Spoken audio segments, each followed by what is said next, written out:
combat de ma jeunesse. Alors bonjour Laurent Brun, secrétaire général de la CGT Cheminot. Pourquoi c'est important pour vous d'être ici à la manifestation contre les violences policières ? Parce qu'il y a plein de trucs qui sont intolérables dans ce qu'on vit en ce moment. Des gens qui perdent leur vie, quel que soit le motif, on réhabilite la peine de mort d'une certaine manière, c'est totalement inacceptable.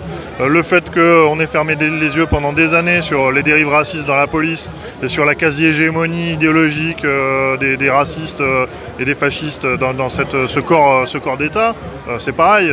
Aujourd'hui, on a l'occasion de faire le ménage, entre guillemets.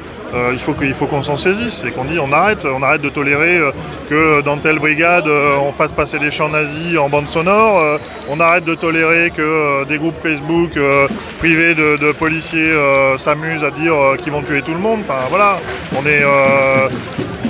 Ouais, je sais pas, c'est les éléments élémentaires en fait de notre vie en société, quoi. Voilà. Pour toi, c'est aussi un combat qui doit être pris à bras-le-corps par les organisations syndicales ? Clairement, oui. De toute façon, on a ces sujets, on va dire à des échelles différentes, mais nous, dans la police ferroviaire, par exemple, on a aussi des questions qui traversent un peu l'organisation sur ces sujets-là. Donc oui, ça doit être pris à bras-le-corps par les organisations syndicales, et parce qu'en plus, en fond sonore, on va dire, le racisme dans la police qui s'est développé de manière institutionnalisée quasiment, c'est aussi l'État qui favorise ça de manière à ne pas répondre aux questions sociales. Parce que si ça pète dans les banlieues et qu'on a besoin de la police pour pacifier les banlieues, et qu'on leur autorise tout pour justement pacifier, c'est parce qu'on est au bord justement, une forme de guerre sociale, de guerre civile, parce qu'on a laissé... moi j'habite Vénissieux, il y a 21% de chômage officiel et jusqu'à 50% aux Minguettes.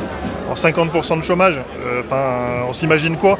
Que les gens ils vont baisser les yeux et vivre ça et mourir de faim calmement dans leur coin. Non, ils essayent de s'en sortir, se démerder. Il y a l'économie souterraine, il y a tout ça.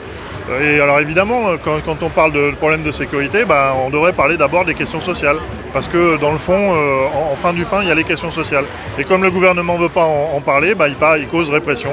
Allez-y, tapez dedans et on n'en parle plus, quoi.